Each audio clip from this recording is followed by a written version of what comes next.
1 रुपयात विम्याची योजना अखेर गुंडाळली। आता पूर्वीचीच पीक विमा योजना लागू करणार। राज्य मंत्रिमंडळाच्या बैठकीत मोठा निर्णय।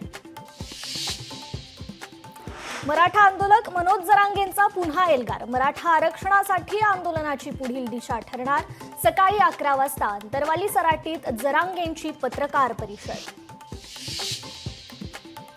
कोलकात्यातील ऋतुराज हॉटेलमध्ये रात्री आग। दुर्घटनेत 14 जणांचा होरपळून मृत्यू। आगीचं कारण अद्याप अस्पष्ट।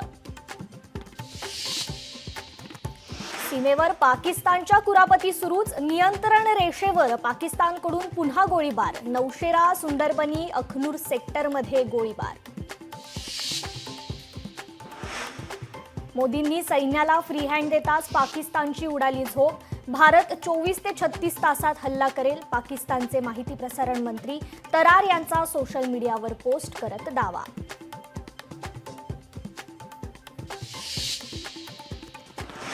पाकिस्तानला धडा शिकवण्यासाठीचा केंद्र सरकारचा प्लॅन तयार। पहलगाम दहशतवादी हल्ल्यानंतर पंतप्रधान नरेंद्र मोदींच्या आज महत्त्वाच्या 4 बैठका। पहलगाम दुर्घटनेनंतर मुंबईच्या उरण परिसरातील सागरी गस्त वाढवली। पोलीस, सीआयएसएफ, कस्टम तिघांची संयुक्त गस्त। 3 गस्त नौका तैनात। भारताशी पंगा, पाकिस्तानला पडला महागात। एका आठवड्यात पाकिस्तानचे 70,000 कोटींचं नुकसान। पाकिस्तानची आर्थिक अस्थिरतेकडे वाटचाल।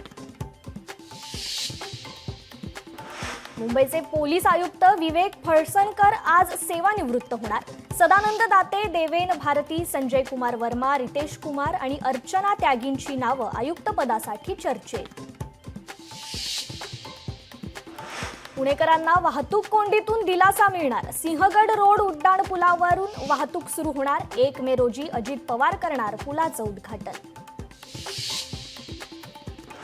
3.5 मुहूर्तांपैकी एक आज अक्षय तृतीया।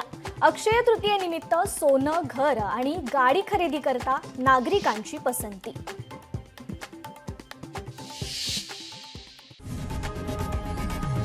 लोकशाही मराठी ऐका, पहा, जागरूक रहा।